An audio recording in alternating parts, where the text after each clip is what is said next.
Salve, salve, galerinha do Monte! Hoje eu vim aqui para poder falar para vocês como o heavy metal pode fazer parte da cultura nacional e mais ainda, como é que ele pode levar a história da nossa nação para outras partes do mundo. Quer saber como? Então venha comigo, vamos subir o monte!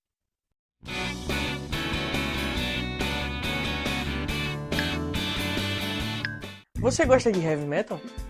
Eu sei que alguns não vão gostar, porém outros vão gostar, como eu gosto também. E aí vocês devem estar se perguntando como é que eu vou associar o heavy metal à cultura brasileira. É impossível, aquilo é só grito. Mas não é impossível do jeito que vocês estão pensando. A gente tem como fazer essa associação sim. Primeiro que o heavy metal é uma manifestação artística, musical, social, comportamental e linguística de uma nação. Pois bem, o heavy metal é uma manifestação cultural, porque ela aí é musical e artística. Muitos vão estar dizendo aí: Ah, mas o heavy metal não é uma cultura genuinamente brasileira. sim, o heavy metal não é uma cultura genuinamente brasileira. Ele nasceu em grande parte no Reino Unido e nos Estados Unidos também, no final da década de 60 e início da década de 70, e não demorou muito para chegar no Brasil. Chegou aqui com a banda Stress, pelo menos o primeiro disco de heavy metal é considerado da banda Stress, e depois aí se alastrou por diversas partes do país. Entretanto, apesar de toda essa discussão, todo esse debate e do que a gente já falou aqui sobre cultura, a cultura não é algo fechado em si, ela não se encerra nela mesma, ela pode aglutinar outras informações para construir algo novo. Eu já falei disso aqui, ó. Tanto podem aglutinar outras ideias que em 96 duas bandas lançaram CDs com traços da cultura brasileira no seu som, que foram a banda Sepultura com o Roots e o Conjunto Angra, gente. com o Holy Land. O som do Roots, do Sepultura, traz um som muito mais agressivo e faz também uma relação com o som tribal da cultura africana, que a gente vê muito pela Bahia. E vocês veem como casa perfeitamente. É aí que você percebe o DNA do rock e do heavy metal vindo da cultura africana. Percebe isso? Já o Angra traz um outro caminho que é nesse que eu quero focar. Ele vem com um som muito mais misturado que o Roots do Sepultura. Olha só como a música pode fazer parte da literatura, pode construir conhecimento e pode levar uma informação para outras pessoas. O Holy Land, disco lançado pelo Angra em março de 96, é um disco que conta a história do descobrimento do Brasil. E os caras faziam muito sucesso lá fora na Europa. E isso é muito importante porque é a cultura brasileira invadindo de volta a cultura europeia. Aos puristas, eu gostaria de lembrá-los do movimento modernista brasileiro. Apesar do manifesto antropofágico e de outros manifestos ufanistas, o modernismo de fato não era um movimento brasileiro, era um movimento comprado de fora, vamos dizer assim. Que influenciou bastante os nossos poetas e que trouxe sim uma realização cultural brasileira muito grande, mas que partiu de algo de fora. Então não venham chorando dizendo: ah, mas o heavy metal ainda continua sendo de fora e não pode ser considerado cultura brasileira. Vamos com calma, beleza? Para começar o disco, a banda escolhe a música Crossing, originalmente composta pelo compositor renascentista italiano Giovanni Pierluigi da Palestrina. Isso eles fizeram para poder realmente marcar o início da jornada, vindo da Europa para a América. Nothing to Say é uma música autoexplicativa. Na verdade, ela é um direcionamento do restante do disco. Se você pegar a letra, você vai perceber que tem traços de cada música ali. Logo depois vai vir a Silence and Distance, que fala sobre os mistérios do oceano, que era pouco conhecido pelos europeus. Eles achavam ainda que tinha monstros. Se você pegar um mapa de antigamente, você vai perceber que tem monstros marinhos ali onde se diz Oceano Atlântico. Agora a gente vai vir para Carolina 4, que é uma música que mistura muitos sons ali. Você tem o som do metal, você tem a batida africana, que se assemelha muito à batida do Lodum, você tem a música clássica e o baião. Ali também você encontra até um trecho, uma citação a Hermeto Pascoal com a música Bebê. Olha só a riqueza cultural dentro de apenas uma música. Além disso tudo, você pode perceber no início da música, em português mesmo, há uma saudação a Iemanjá. Eu vou colocar um trechinho para vocês verem aqui.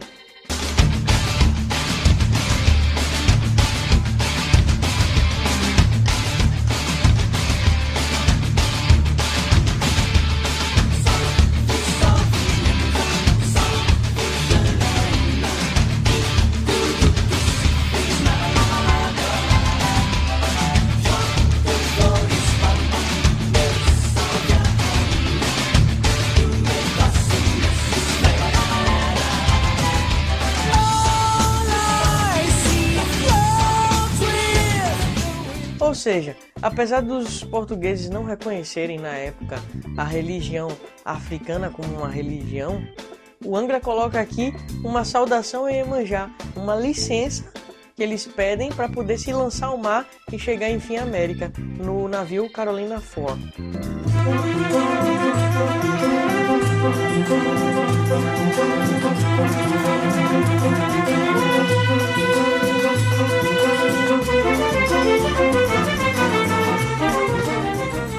Passando algumas faixas, é possível a gente encontrar a música De Xamã, que fala sobre um pajé que tenta ressuscitar um guerreiro morto em combate.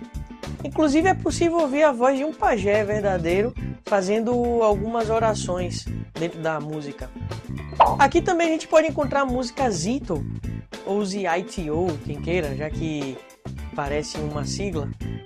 Aqui é um dos segredos mais bem guardados de uma banda de heavy metal brasileira. E o mais interessante é que eles davam sugestões do que poderiam ser.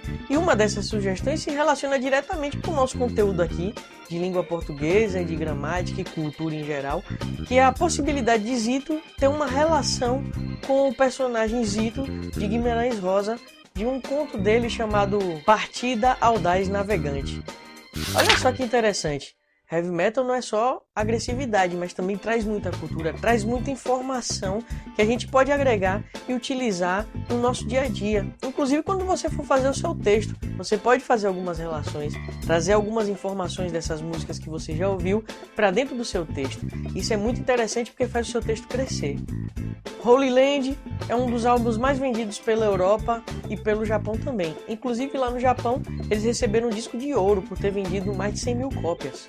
Aqui no Brasil, o Holy Land foi um álbum controverso. Nem todo mundo aceitou logo de cara aquela sonoridade diferente para quem acompanhava o Angra desde o Angels Cry. Mas pouco depois o público aceitou e hoje eu tenho certeza que é um dos álbuns mais bem contemplados por toda a população de headbangers do Brasil. No ano de 2019 o álbum completa 23 anos.